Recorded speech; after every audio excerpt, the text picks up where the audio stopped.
So where are we now? Okay, we are right in front of the shrine.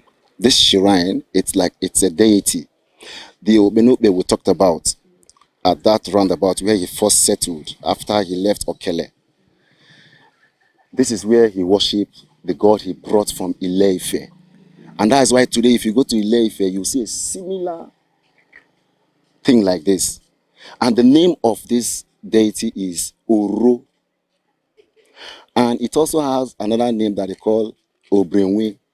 This Obrenwe now, you are hearing now, even if you are a stranger, so long you have stepped your foot here, and you find yourself anywhere in the world that you are lost, you cannot, you are confused, you don't know your whereabouts.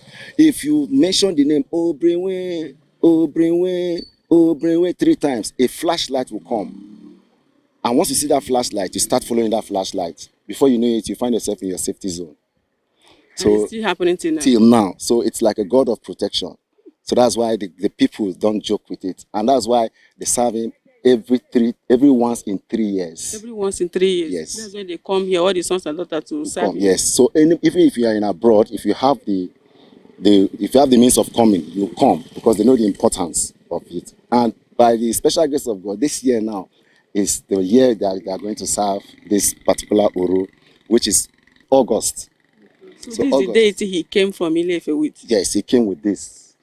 As a warrior, he didn't come empty-handed. With a deity like a protection. himself. Exactly. For wars. Exactly.